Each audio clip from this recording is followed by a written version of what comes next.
Man is his own university. La vie est un choix. Quel est votre choix? La pauvreté ou la richesse? Ici, le choix est vite fait et connu. C'est la richesse, la prospérité, le bonheur, l'abondance, l'éducation honnête, l'amour, le pardon et le partage. Vous êtes né riche et heureux pour être riche et heureux. La richesse et le bonheur sont des droits à manifester. Ne laisse personne te dire le contraire. Même pas moi, coach Simon Ouedraogo. Nos conférences, séminaires et formations sont taillées sur mesure pour vous. Bonjour mesdames et messieurs, bonjour et bienvenue encore une fois dans ma chaîne. Bienvenue encore une fois et soyez les bienvenus. Merci pour votre connexion, merci pour vos messages, merci pour vos commentaires, merci pour vos encouragements. Merci pour le fait que chacun de vous a décidé de prendre son avenir en main. Merci pour le fait que chacun de vous a décidé de se déterminer, de se dévouer, de décider, de prendre la décision qu'il faut pour vraiment devenir la meilleure version de lui-même, devenir peut-être le premier riche de sa famille, devenir le premier éveillé de sa génération et tout. Donc moi je vous dis merci de partout dans le monde, tous vos commentaires et tout. Il arrive des moments où je lis. C'est vrai que j'ai répondu à pas mal de messages, mais honnêtement dit, il y a d'autres qui n'ont pas encore eu les réponses originales qu'il faut. Donc c'est pourquoi je vous dis merci. Et quant à tous ceux dont je n'ai pas encore écrit personnellement, vous allez m'excuser. Je ferai de mon mieux pour qu'on puisse vraiment échanger et répondre à toutes vos questions. Donc aujourd'hui, dans cette vidéo, je viens vous apporter des informations, des stratégies. Je vais vous donner une grande stratégie, on appelle ça life stratégie, parce que je donne cette stratégie à l'issue de quoi? De plusieurs messages que je reçois en inbox, sur mes emails, WhatsApp, Telegram, un peu partout, sur comment quitter l'école pour devenir riche. Parce que j'avais fait une vidéo sur ça. Ça date beaucoup, mais aujourd'hui, les milliers de messages que je reçois sur des jeunes qui ont pris conscience du coup, parce que quelqu'un a su bien dire que quand quelqu'un dort, quand un adulte dort à 10 heures, quand un adulte dort jusqu'à 16 heures, on ne peut pas réveiller ce même adulte comme quand c'est un enfant de 5 ans qui dort. Donc, je crois que la meilleure manière de réveiller un adulte, c'est lui de dire la vérité. Tu as 18 ans, tu devais te réveiller tôt et il est 10 heures, tu es couché. Si papa arrive, il ne va pas te caresser. C'est pourquoi nous, jeunesse africaine, ayant dormi assez, moi je pense que la meilleure manière de nous réveiller, c'est d'aller vers la vérité. Donc c'est pourquoi moi j'insiste pour vous dire que si tu es africain, si tu es né en Afrique, et si tes parents ne sont pas des milliardaires, et que tu as envie d'être le premier milliardaire ou millionnaire ou premier riche de ta génération, je vous ai dit et je vous répète jusqu'à demain que les longues études là, ce n'est pas taillé pour toi. Maintenant, il y a des gens qui se sont rendus compte que c'est pendant les études qu'ils ont perdu les deux parents. Maman est décédée quand il faisait la licence, et papa est décédé quand il était en master. Et aujourd'hui, le monsieur, il est au chômage. Il n'a pas pu vraiment commencer à travailler pendant que ses parents étaient vivants. Il n'a pas pu donner un petit cadeau. Ça fait mal si tu es dans cette situation. Et ça fait mal. Mais ces gens, en regardant et en écoutant les vidéos, se sont réveillés de façon brusque. Et les questions ne font que pleuvoir sur mes pages. Donc c'est pourquoi aujourd'hui, moi, je viens pour vous montrer la stratégie noble de comment moi j'ai fait. Et comment vous devez faire. Si et seulement si tu as envie de quitter l'école pour prendre ton avenir en main, voici comment ça se passe, voici comment j'ai fait. Numéro 1, je vous ai dit qu'on ne quitte pas l'école pour s'amuser. On quitte l'école pour s'éduquer. Parce qu'on est au 21e siècle et chaque siècle a ses exigences. Aujourd'hui, à mon humble avis, je dis bien à mon humble avis, l'école c'est pour les enfants.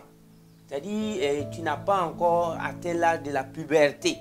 Donc, il faut que maman te lave, t'habille, t'amène à l'école maternelle, tu apprends à lire, à écrire, jusqu'à ce que tu commences maintenant à pousser des barbes. Dès lors que tu commences à pousser des barbes, tu ne dois plus être à l'école, tu dois être dans l'éducation. Parce que quand on dit le mot éducation, allez-y chercher la définition étymologique. Allez-y étudier l'étymologie des mots. Le mot éducation est très lourd. Quand on dit qu'on est en éducation, il est bien éduqué. Waouh! C'est pourquoi je rappelle encore que Nelson Mandela a dit Education is the most powerful weapon with which we can change the world. L'éducation est l'arme la plus puissante avec laquelle on peut changer le monde. Il n'a pas dit que l'école est l'arme la plus puissante avec laquelle on peut changer le monde. Le grand Mandela a dit l'éducation. C'est pourquoi, pour entrer dans l'auto-éducation, il faut que tu sois déterminé. Quand tu quittes l'école, voici les objectifs qu'il faut te fixer. Je quitte l'école pour entreprendre. Je quitte l'école pour devenir milliardaire. Je quitte l'école pour devenir industriel. Je quitte l'école pour m'auto-éduquer. Parce qu'il y a quelqu'un qui m'a croisé, il m'a dit « Ah, coach, j'aime suivre tes vidéos. Ça fait 1 an que j'ai quitté l'école. » Maintenant, je lui demande qu'est-ce qu'il fait. Il me dit que pour le moment, il ne fait rien. Et on a échangé contact. C'est lui qui m'a poussé à échanger. Il m'appelle, je ne décroche pas. Il m'écrit. J'ai dit « Mais écoute, tu ne fais pas partie des gens que le coach parle. Moi, quand tu quittes l'école cette année, l'année prochaine, tous ceux qui sont restés à l'école doivent obligatoirement t'envier sur tous les plans. Sur le plan économique, sur le plan spirituel, sur le plan mental, sur le plan astral, sur le plan atmique. On doit t'envier de force. Je vous explique. Moi, j'ai dit merde à l'école parce que l'école me montrait des choses que je ne pouvais pas appliquer. Mais quand j'ai quitté l'école, voici ce que je me suis dit. Et c'est ce que tu dois te dire. Si tu es dans la même situation, si tes parents ne sont pas riches, si tu es en train de bosser croyant que tu seras riche pour aider ton père et ta mère, voici la meilleure manière de quitter l'école et de devenir vachement riche en un temps record. Comment tu dois dire? Tous ceux dont je laisse à l'école seront des ministres. Quand moi j'ai quitté l'école, je me suis dit que mes amis seront des ministres, seront des députés, il y aura le président de la République parmi eux, d'autres seront des directeurs généraux. Il ne faut jamais penser mal à ceux qui sont restés. Donc, c'est parce que moi, je n'ai jamais émis une pensée négative à mes camarades qui sont restés à l'école qu'aujourd'hui, j'arrive à faire des conférences partout dans le monde et dans 2 langues, en français et en anglais. Pourquoi? Je me suis dit, bon, il y a des gens qui veulent étudier jusqu'à 10-20 ans. Je me suis dit qu'il sera un docteur, il va sortir en tant que DR ou PR, il peut même devenir ministre. Donc j'ai souhaité le meilleur pour tous mes camarades qui sont restés à l'école. Et la question que je me suis posée, quand ton voisin de classe sera ministre, toi tu seras quoi? Parce que lui il est resté fidèle à l'école. La réponse que j'ai eue, c'est que moi je serai aussi qui j'ai envie d'être. Et que peut-être que le ministre voudrait qu'on soit des amis, qu'on travaille ensemble. Vous voyez un peu? Donc aujourd'hui, moi j'ai eu un diplôme que je vous ai dit que bon, j'aime pas parler des papiers, mais c'est en 2011 que j'ai fait le bac. J'ai eu le bac, je n'ai jamais redoublé une classe. 2012, 2013, j'ai quitté l'école. D'ailleurs, même j'avais un pied à l'école, comme quelqu'un l'a dit, one leg at school, one leg in business. Donc depuis 2009, j'ai commencé à dire que je ne veux pas vraiment être fidèle à l'école. J'étais en classe de seconde. Je faisais beaucoup d'activités parascolaires, je voyageais. Et encore un enfant qui a fait 7 pays avant d'avoir le bac. Parce qu'avant de passer le bac, moi j'avais déjà 7 pays dans mon compte. Parce que je savais parler anglais, je bossais l'anglais seul, j'ai fait un bac D. Et comme je maîtrisais l'anglais en classe de seconde, première, terminale, j'avais la chance de suivre des touristes, j'avais la chance de voyager pour interpréter. Donc j'ai vu des pays qui pouvaient employer mon pays. J'ai vu des pays très très riches quand je faisais l'interprétation. J'ai côtoyé des millionnaires, des gens qui viennent, ils dorment à l'hôtel, ils louent 4x4 à 200 000 francs le jour, ils font des photos de caïmans, photos de crocodiles. Et c'est moi comme ça, je suis à côté de lui pour interpréter ce que les autochtones disent. Pendant ce temps, je me suis dit, mais lui là, il a fait quoi pour devenir riche, pour venir prendre photos de crocodiles dans mon pays? C'est ainsi que j'ai commencé à penser et souvent à les poser des questions. Donc, je voulais quitter l'école depuis la seconde, mais comme je vous répète toujours, mon rêve était d'aller à Harvard. Donc, c'est ainsi que j'ai fait le bac en 2011. Et comme j'ai vu que les dollars me manquaient vraiment pour aller à Harvard, même si j'ai fait le TOEFL en 2012, je suis allé Et j'ai vu que l'école là, avec la vie pratique, ça ne marche pas ensemble. J'ai quitté. Mais quelqu'un qui a eu le bac en 2011, je n'étais pas le seul à réussir au bac. Selon vous, où sont passés tous mes amis qui ont eu le bac en 2011? Vous pensez qu'eux tous ils ont échoué? La réponse est non. Moi j'ai des amis de classe, des camarades de classe, on mangeait ensemble, on s'amusait. D'autres sont devenus des ingénieurs au Canada, d'autres sont devenus des ingénieurs en Autriche, d'autres sont devenus des docteurs. Et aujourd'hui, entre eux et moi, on cause toujours. Ils me demandent des services. J'ai aidé plusieurs à créer leur propre entreprise parce que je les ai dit en inbox dans WhatsApp. Je les ai fait des audios. J'ai dit, débrouille-toi pour ne pas être la honte de ta génération. Toi-même, tu sais que toi et moi, on a fait le bac ensemble. Aujourd'hui, tu es docteur. Gare à toi, si tu mets pied au Burkina et puis tu parles au hasard, tu vas me rencontrer sur ton chemin parce que toi et moi, on est de la même génération. Et si on va bien fouiller, je suis plus âgé que toi. Quant aux docteurs PR qui sont plus âgés que moi, la norme aurait voulu que, et la norme veut que, et c'est ce que je fais, balle à terre. Quand je crois un vieux docteur, un vieux PR, moi je les respecte. Mais ceux qui ont fait le bac avec moi, bac 2011, et je vais dire pire, ceux qui ont fait bac 2012, bac 2015, bac 2016, gare à vous, si vous devenez des PR et des docteurs, et que vous n'aimez pas ce que vous faites, et que vous n'êtes pas une inspiration pour votre génération, vous allez nous trouver ici. Donc moi j'écris à mes amis qui ont le doctorat, on cause de plus grands projets. Surtout mon meilleur ami, on s'est rencontrés en classe de CM2 et il était premier, moi je suis... On se discutait en tout cas, premier, deuxième, troisième, on se discutait. C'est une seule fois lors d'un examen blanc que j'ai pu le battre en classe de CM2. Sinon, on a fait la sixième ensemble jusqu'en troisième où on a eu le BBC, on nous a séparés, on a pleuré parce que lui devait faire seconde C2, moi je devais faire seconde C3. Et on est resté amis jusqu'à avoir le bac. Mais lui, il est entre la Chine, il est entre la Taïwan, il est entre les États-Unis, il est entre l'Allemagne. Aujourd'hui, il est en Autriche. Lui, il l'étudie. Si tu vois ses ordinateurs, c'est MacBook Pro. Mais comment lui et moi, on continue de parler de projets? On parle de projets gigantesques pour nos petits frères. Avec son ordinateur MacBook Pro, moi, je lui donne des conseils techniques de comment entreprendre. Et lui et moi, on ne peut pas ne pas s'associer.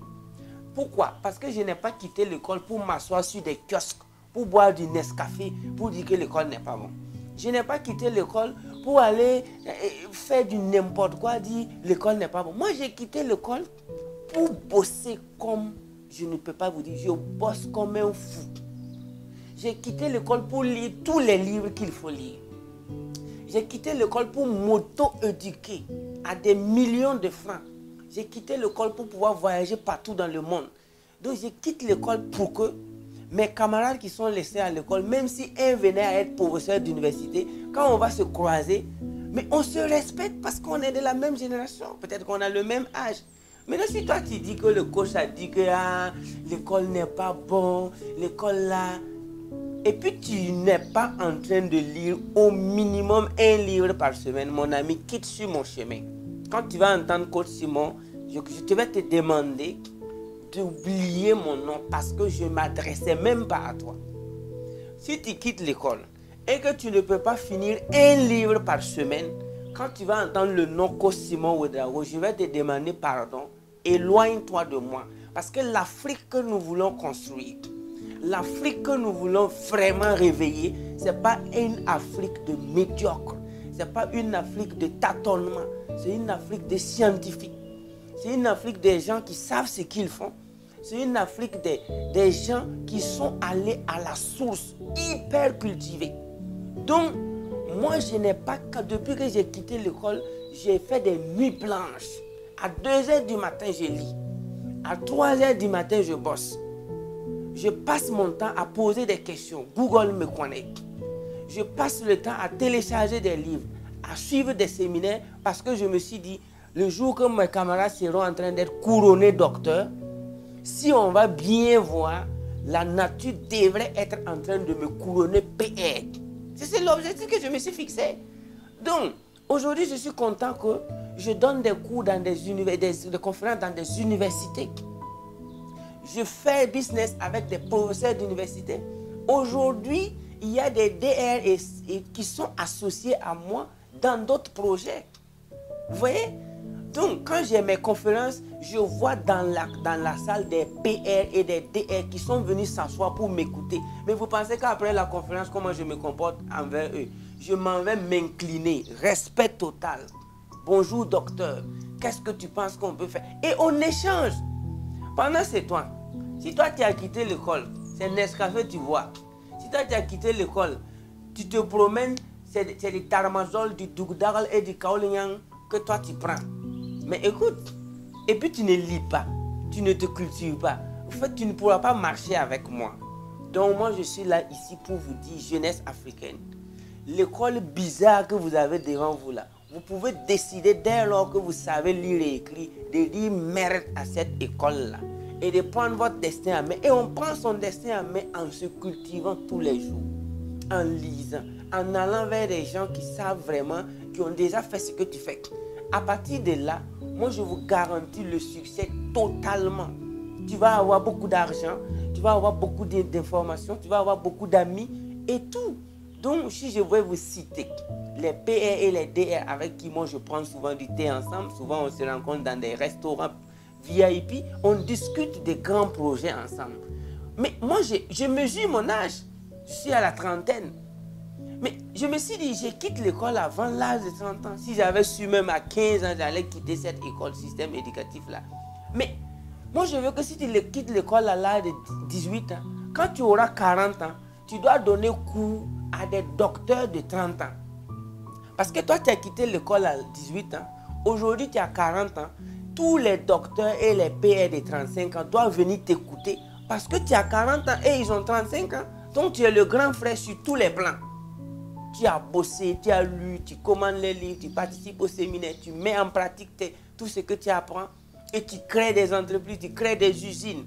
Comment ces docteurs ne vont pas te respecter? Pourquoi vous n'allez pas pouvoir vous associer? Donc moi je viens ici parce que le grand bateau on l'a démarré. Et tous les jeunes qui pensent que moi je vais rire avec eux parce que je suis le coach Simon, ah je t'ai écouté, effectivement l'école là. Mon ami, si tu n'as pas de bibliothèque, il faut commencer à ne plus me suivre.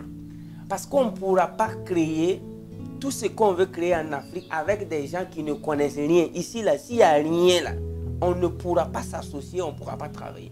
Les gars, si l'école te vole ton temps, si tes professeurs continuent de renouveler leurs contrats avec la pauvreté, je te demande de les laisser tomber et prendre ton avenir en main. Il faut bosser. Donc, dans chaque vidéo, je mets des informations à la description. Donc, il faut voir. Il y a des newsletters qu'il faut s'inscrire. Également, à la fin de chaque vidéo, je vous permets de rejoindre, de payer aussi des livres sur Amazon. Je vous recommande souvent des livres en écrivant. Donc, dear ladies and gentlemen, dear brothers and sisters, I really, really love you. And Africa is the future. Et on y va pour l'auto-éducation. L'auto-éducation est plus chère que l'école. L'auto-éducation, c'est la chose la plus chère. Donc, si tu rentres dans l'auto-éducation, tu n'as plus besoin de diplôme, mais tu as juste besoin du concret, la réalisation. Tu dois réaliser. Donc, moi, je salue tous ces docteurs, tous ces PR qui m'ont contacté par humilité, par reconnaissance. Et il y a lui, il a passé toutes ces années à étudier à Paris. Je vais saluer en passant le docteur Steve Bambara. Et on a beaucoup échangé, il a eu des larmes aux yeux parce que lui aussi il a perdu le temps. Moi je lui ai dit, je veux que vous soyez les meilleurs docteurs de l'Afrique. Je veux que vous soyez les meilleurs dans votre domaine. Et moi, je pourrais vous apporter ma petite expérience sur le plan management, métaphysique, leadership, organisation. Et on y va. So, l'union fait la force. Seule l'union de ceux qui ont la force font la force. Quand tu dis que l'union fait la force, c'est l'union de ceux qui avaient la force intérieure en eux qui font la force. L'union des canards ne pourront jamais voler plus haut qu'un seul aigle. L'union des poulets ne pourront jamais voler plus haut qu'un seul aigle. Donc écoutez, jeunesse africaine, nous devons nous unir. Mais je vais vous dire, seule l'union de ceux qui croient en eux font donner la force. I really, really love you. Africa is the future. Thank you so much.